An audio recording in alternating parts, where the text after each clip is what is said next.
해외에 사는 성도분이 지난 주일 제 설교를 듣고 이렇게 문자를 보냈습니다. 목사님, 어려운 일을 만나서 내가 아무것도 할 수 없다는 걸 인정하고 잠잠히 하나님만을 바라볼 때 하나님이 개입하셔서 그 문제를 해결하신다는 말을 듣고 참 은혜를 많이 받았습니다. 하나님을 섬기는 자녀들에게 주시는 그것이 특권이라는 것을 알고 제 마음이 얼마나 든든했는지 모릅니다. 근데 그 말씀대로 살아보려고 며칠 동안 노력해 보면서 마음속에 질문이 있어 드리니 염치불구하고 드리는 이 질문에 대답해 주시기를 바랍니다 하고 3가지 질문을 보내왔습니다. 첫째, 제 생각에는 기독교가 소극적인 종교가 아닌데 무기력하게 가만히 있는 것보다는 오히려 나가서 일하거나 싸울 수 있도록 힘을 달라고 기도하는 것이 더 적극적이고 믿음 있는 행위가 아닐까요? 두 번째, 또한 가만히 있어야 할 때는 언제이고 나가서 일해야 될 때는 언제인지 정확하게 구분해보고 싶습니다. 마지막 3번째는 가만히 있는 것이 하나님이 역사하는 거라면 왜 그 쉬운 가만히 있는 것을 사람들은 그렇게 하지 못하는 것일까요? 이러한 내용이었습니다. 저는 그런 질문에 대하여 대답은 잘 하지 않는 편이지만은 너무 오해가 많을 것 같아서 대답을 써서 보냈습니다. 우리가 하나님께 응답하는 방법은 크게 2가지가 있습니다. 하나는 신뢰하는 것이고 또 하나는 순종하는 것입니다. 신뢰는 우리가 아무것도 할 수 없을 때 하는 것이 신뢰입니다. 그냥 잠잠히 가만히 하나님만 바라보는 거죠. 순종은 뭐냐? 우리가 할 일이 있을 때 하나님이 명령하신 것에 대하여 기쁨으로 감당하는 것이 바로 순종입니다. 우리는 신뢰가 쉽다고 생각하는데 사실 신뢰는 굉장히 어려운 겁니다. 왜냐하면 신뢰 속에는 나의 죽음이 반드시 포함되기 때문입니다. 그런데 내가 죽는 것으로 끝나면 그건 약한 것이고 소극적인 거잖아요. 여기에 한 가지가 반드시 더 들어가야 됩니다. 그럼에도 불구하고 하나님은 전능하시다. 그것을 인정해야만 신뢰가 형성되는 겁니다. 그러니까 신뢰의 요소가 2가지인데 하나는 나는 아무것도 아닙니다. 할 수 없다고 하는 철저한 자기 포기가 들어가야 하고 동시에 하나님은 모든 것을 하실 수 있다. 전능하신 분이다. 이 2가지가 함께 가야만 신뢰가 형성이 되는 겁니다. 그러니까 나는 할 수 없지만 하나님은 하실 수 있다는 걸 믿고 잠잠히 그분을 바라보는 것이 신뢰이기 때문에 신뢰는 엄청나게 어려운 거죠. 그렇다면 이 신뢰와 순종의 관계는 어떠한가? 이렇습니다. 먼저 하나님은 우리에게 신뢰하는 시간을 줍니다. 그때는 아무것도 할 수 없잖아요. 그런데 우리가 신뢰를 충분히 하고 나면 하나님께서 우리에게 알려주는 게 있습니다. 그것을 따라서 행하면 순종하게 되고 그 순종에 따라 하나님의 개입과 역사가 나타나는 것이죠. 예를 들면 이런 겁니다. 출애굽기 14장에 보면은 이스라엘 백성들이 출애굽을 해서 홍해 앞까지 도착을 합니다. 앞으로 가려니 홍해 바다가 가로막혀 있는데 뒤에는 바로가 보낸 친위대가 이스라엘 백성들을 죽이거나 다시 잡아가겠다고 달려드는 겁니다. 이스라엘 백성들은 그야말로 도간에 든 쥐가 된 거죠. 그걸 보고 이스라엘 백성들은 놀라서 불평하며 원망을 합니다. 모세 보고 애굽에 매장지가 없어서 우리를 여기서 죽이려고 이곳으로 우리를 인도해 왔느냐 하고 원망하고 여기서 죽느니 차라리 애굽으로 다시 돌아가겠다고 소란을 피웁니다. 그때 하나님을 신뢰하던 모세는 이렇게 말하죠. 너희는 두려워하지 말고 가만히 서서 오늘 여호와께서 행하시는 일을 보라. 여호와께서 너희를 위하여 싸우시리니 너희는 가만히 있을지니라. 자, 이제 하나님께서 모세에게 명령을 내립니다. 지팡이를 들어 바다를 치라. 모세는 그 말에 순종하여 바다를 칩니다. 그러자 갑자기 바람이 불어오기 시작하면서 홍해가 둘로 갈라지고 물속에 있는 길이 육지처럼 그 앞에 펼쳐집니다. 이제 그 백성으로 건너게 하라. 그 말씀을 전합니다. 백성들은 그 말씀에 순종하여 바다를 건너게 되지요. 이것이 순종입니다. 신뢰해야 할 시간에 충분히 신뢰하고 나면 순종의 영역으로 들어가게 되고, 그렇게 순종할 때에 하나님의 역사가 완성이 되는 겁니다. 이런 얘기를 해드렸습니다. 여러분, 우리가 하나님을 철저하게 신뢰할 때 하나님은 우리에게 새로운 길을 열어주십니다. 왜 그러냐 하면은 신뢰 속에는 나의 죽음이 들어있기 때문에 그 속에서 부활의 역사가 일어나는 겁니다. 또한 자기를 다 내려놓았기 때문에 내 욕심 때문에 들을 수 없었던 하나님의 음성이 정확하게 들려옵니다. 그리고 이제는 그 음성에 전적으로 순종하게 되는 거죠. 그래서 하나님은 때때려 우리를 아무것도 할 수 없는 지경으로, 신뢰밖에는 할 수 없는 영역으로 우리를 밀어냅니다. 그리고 그 신뢰를 통하여 육신적인 우리를 죽이고 다시 영적으로 깨어나 하나님의 사람으로 살아갈 수 있도록 새 길을 열어주시는 겁니다. 이것이 신뢰와 순종에 대하여 우리가 알아야 할 공식입니다. 우리는 지난 시간에 내 믿음이 어디 있느냐 하는 말씀을 살펴보았죠. 아수르가 첫 번째 침공했을 때 히스기야는 그 군대의 규모를 보고 너무 놀라서 바로 항복을 했습니다. 그리고 조공을 갖다 바쳤죠. 그래서 적들은 물러갔습니다. 이번에는 두 번째 아수르가 침략해 옵니다. 그걸 보면서 히스기야는 분명하게 다시 깨닫게 됐습니다. 첫째, 우리 남유다는 절대로 저 강대국 아수르와 싸워 이길 수 없다. 철저한 무기력을 확인합니다. 두 번째, 아무리 우리가 구원병을 청했지만 애굽에서 구원병은 올 수가 없는 거다. 왜? 이미 길이 막혔기 때문에. 외부의 도움은 있을 수 없다. 마지막, 아수르 자체를 절대로 신뢰할 수가 없다. 그들은 다시 침공하지 않겠다고 약속하고 다시 우리를 치러왔기 때문에. 이 말은 무슨 말이냐면 이 세상에서 믿을 것은 아무도 없다는 거죠. 나를 봐도, 이웃을 봐도, 적들을 봐도 아무것도 믿을 수 없는 이 절박한 상황에 히스기야는 놓여지게 됐다는 걸 깨닫습니다.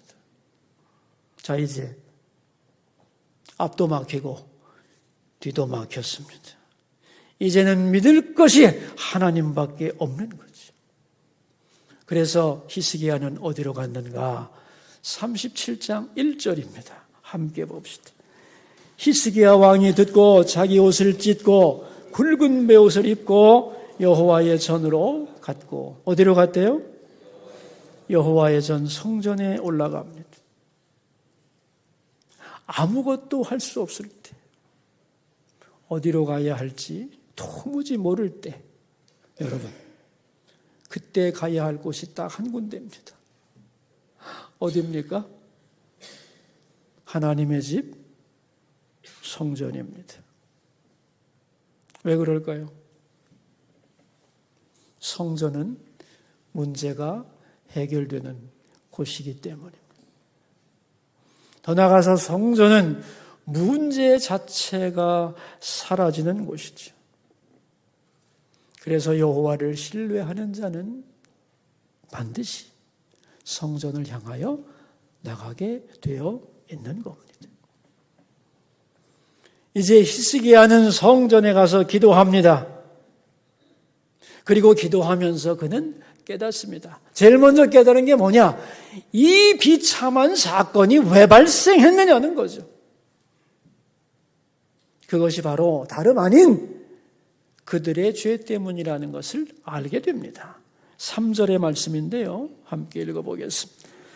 그들이 이사야에게 이르되 히스기야의 말씀에 오늘은 환난과 책벌과 능욕의 날이라 아이를 낳으려 하나 해산할 힘이 없음 같도다. 여러분 여기서 책벌이라는 말이 나오죠. 이 책벌이라는 말이 무슨 뜻입니까? 잘못에 대한 징계로 주어지는 사건, 이게 책벌입니다. 다시 말하면 이 아수르의 침공, 유다가 이제 망하기 직전에 이르게 된 이 비극이 왜 일어났느냐? 죄 때문이라는 거예요. 그럼 어떤 죄 때문일까요? 하나님을 두려워하지 않고 세상을 두려워했습니다. 그래서 아수르를 끌어들였습니다. 이것은 하나님을 무시하고 세상을 의지한 결과죠. 이게 죄라는 겁니다. 그래서 그 죄를 회개하기 위하여 굵은 베옷을 입고 성전으로 올라갔던 겁니다. 거기서 기도하며 자기 죄를 깨닫게 되죠. 분별력이 생긴 겁니다. 그런데 나의 죄를 깨닫고 나니 적들의 죄가 뭔지도 깨닫게 됩니다. 그래서 4절 말씀인데 같이 읽겠습니다. 당신의 하나님 여호와께서 랍사게의 말을 들으셨을 것이라 그가 그의 상전 아수르 왕의 보냄을 받고 살아계시는 하나님을 회방하였은즉 당신의 하나님 여호와께서 혹시 그 말로 말미암아 견책하실까 하노라. 그런즉 바라건대 당신은 이 남아있는 자를 위하여 기도하라 하시더이다 하니라. 아수르의 죄는 뭐냐 하면은 그들이 너무 교만해졌다는 거예요. 하나님께서 아수르를 막대기로 사용하기 위하여 그들에게 일시적인 힘을 주셨는데 이 막대기들이 너무 교만해져서 자기들에게 힘을 주신 하나님을 모욕하고 능멸하는 지경에 이르게 되었다는 거죠. 그러니까 양쪽의 죄를 정확하게 우리가 이해를 해야 되겠죠. 유다의 잘못은 뭐냐 하면은 이 막대기를 들고 있는 하나님을 무서워해야 되는데 하나님은 보지 않고 그 막대기 자체를 두려워해서 벌벌 떠는 것, 그게 유다의 죄이고, 아수르의 죄는 자기들이 막대기 주제인데 그들에게 힘을 주신 하나님을 무시하고 스스로 교만하여 하나님을 모욕한 것입니다. 문제가 두 가지잖아요. 죄가 두 종류이기 때문에 해결책도 두 가지로 나옵니다. 그러므로 먼저는 우리의 죄를 용서해 주시고, 두 번째는 이 아수르의 교만을 심판해 달라고 히스기야는 기도하기 시작합니다. 그 결과 우리가 이곳에서부터, 이 상황으로부터 구원되게 해달라는 기도가 20절 말씀입니다. 함께 보겠습니다. 우리 하나님 여호와여, 이제 우리를 그의 손에서 구원하사 천하 만국이 주만이 여호와이신 줄을 알게 하옵소서 하니라. 죄에서 용서하시고 적들의 죄를 심판하옵소서. 여러분, 이제 37장 전체가 다 히스기야의 기도 내용인데 이 기도 내용을 보면 아주 독특합니다. 제일 중요한 말, 이기게 해달라는 말이 없습니다. 지금 나라가 전쟁을 맞이하여 망하게 되었는데 가장 먼저 기도할 것이 뭐겠습니까? 어떻게 하서라도 이기고 살아남아야 되지 않겠습니까? 근데 그런 기도가 없는 겁니다. 우리 죄를 용서하시고 적들의 교만을 심판해달라는 것뿐입니다. 다시 말하면 기도의 중심이 바뀐 겁니다. 어떻게 해서라도 살아남는 것이 지금까지의 목적이었지만 이제는 우리가 이기고 지는 것보다 더 중요한 것은 하나님보다 세상을 더 믿고 신뢰하고 의지했던 우리의 죄를 용서해 주시고, 그리고 적들이 하나님을 무시하고 달려드는 것. 아수르와 하나님을 비교하면 하나님에게 아수르는 아무것도 아닌데 이 막대기가 하나님을 모욕하고 그것이 너무 분한데 그것이 또 우리의 죄 때문에 왔다는 걸 알고 히스기야는 통곡하고 있는 겁니다. 아니야. 너희들이 생각하는 그런 하나님이 아니야. 우리 하나님은 이런 분이라고 이렇게 말하고 싶은데 그럴 힘이 없는 거죠. 그래서 답답하다는 겁니다. 3절 끝에 보면 아이를 낳으려 하나 해산할 힘이 없음과 같도다. 이게 바로 그 말입니다. 하나님을 모욕하는 저들 앞에 하나님이 어떤 분인가를 알려주고 싶은데 우리도 이 하나님을 의지하지 못했기 때문에 너무 초라한 모습을 보면서 이 말을 할 수 없는 우리의 안타까움. 그것이 너무나 눈물이 난다는 거죠. 우리는 이 히스기야의 기도에서 기도에 대한 중요한 것을 배워야 합니다. 우리 생각에는 기도란 내가 만난 어떤 문제를 가지고 하나님 앞에 나와서 이 문제가 내가 원하는 대로 다 해결되는 것을 원하고 바라고 소원하는 것이 기도라고 생각하잖아요. 그게 우리가 생각하는 기초적인 기도입니다. 그런데 그보다 더 중요한 기도가 있습니다. 내가 만난 이 문제를 가지고 하나님 앞에 와서 하나님을 더 크게 바라보고 이 문제보다 하나님이 더 크신 분이라는 것을 인정하는 것이 성전에 와서 해야 할 일입니다. 그런데 내가 하나님보다 문제를 더 크게 생각하고 이 문제에 마음을 다 빼앗겼고 이 문제를 하나님 바라보지 않고 두려워하고 걱정한 것에 대하여 회개하는 것이 필요하다는 거예요. 그럴 때 우리는 진정한 기도를 드릴 수 있는 겁니다. 여러분, 풍선 불어보셨지요? 풍선은 아주 작아요. 그런데 여기다가 바람을 많이 불어넣으면 이렇게 커지게 되죠. 세상의 문제가 다 그런 것입니다. 하나님 앞에서 큰 문제가 없지요. 근데 하나님을 바라보지 못하고 그 문제를 자꾸 바라보고 걱정하기 시작하면 그 문제에 바람이 들어가서 이렇게 크게 보이는 겁니다. 아니라고, 이게 아니라고 하나님을 바라보고 하나님으로 내 마음을 채우면 그 풍선에서 바람이 다 빠져나가서 원래의 크기로 돌아가는 것이고 그것이 하나님의 집에 와서 해야 할 일이고 그 신뢰가 바로 되면 온전한 기도가 이루어지는 거죠. 신뢰함 속에서 나오는 기도야말로 가장 아름다운 기도가 되는 겁니다. 그래서 이 히스기야의 기도를 들으시고 하나님의 반응이 어떤지 한번 볼까요? 21절.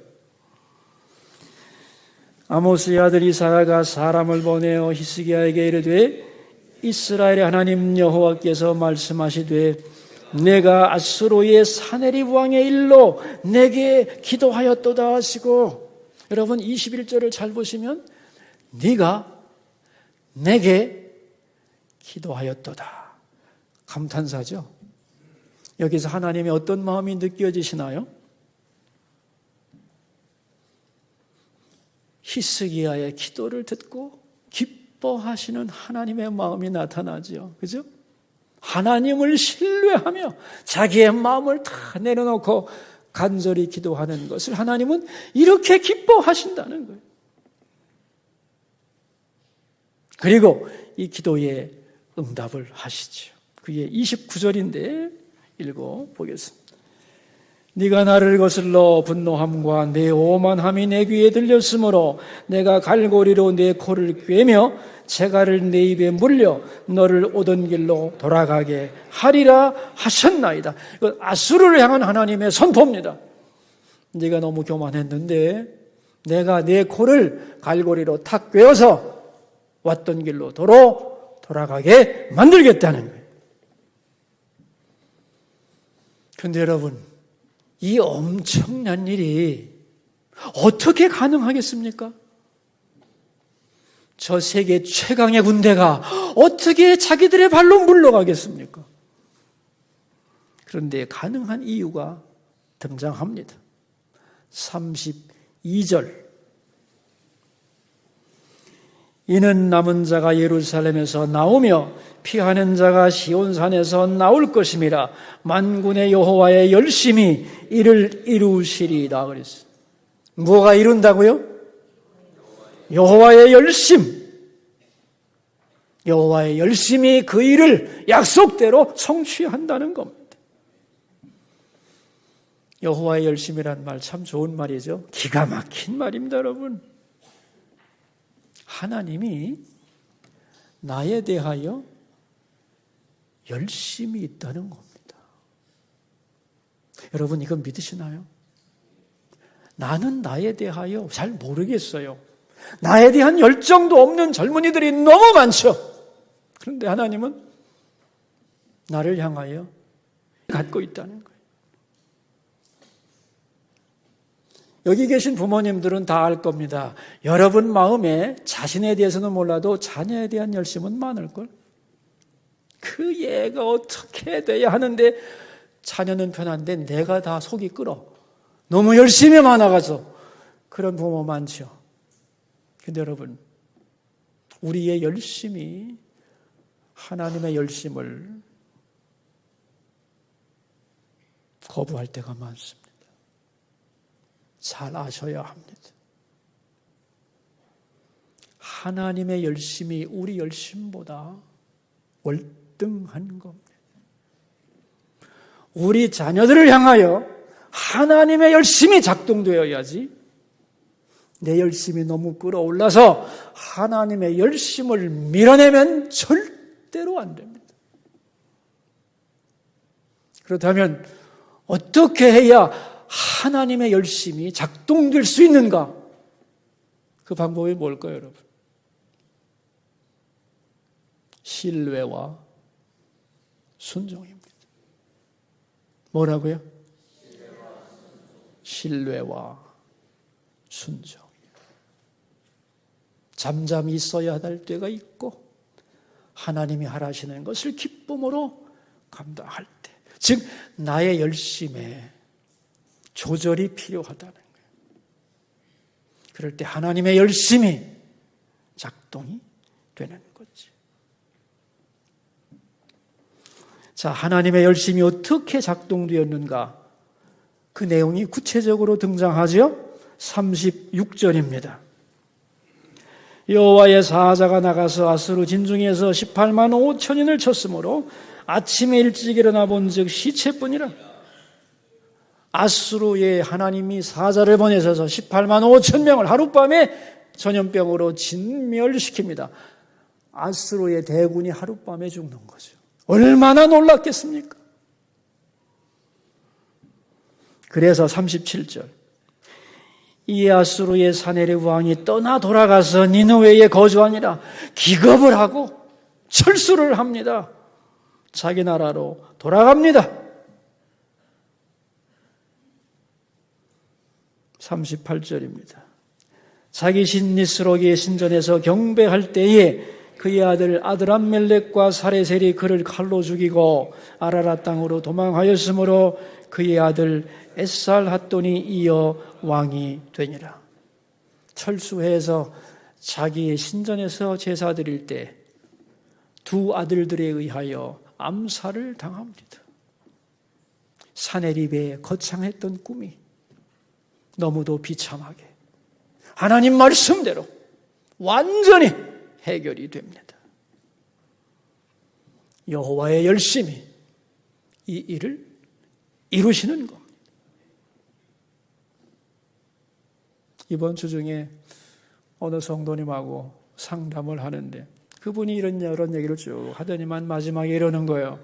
목사님, 저는 어릴 때는 부모님과의 관계가 어려워서 참 힘든 인생을 보냈는데 결혼해서 자식을 키우는데 왜 이렇게 이 자식과의 관계가 어려운지, 왜 내 인생은 이렇게 팍팍한지, 왜 하나님은 나에게 이렇게 힘든 인생을 주셨는지 그것만 생각하면 정신이 하나도 없고 너무 낭망이 됩니다.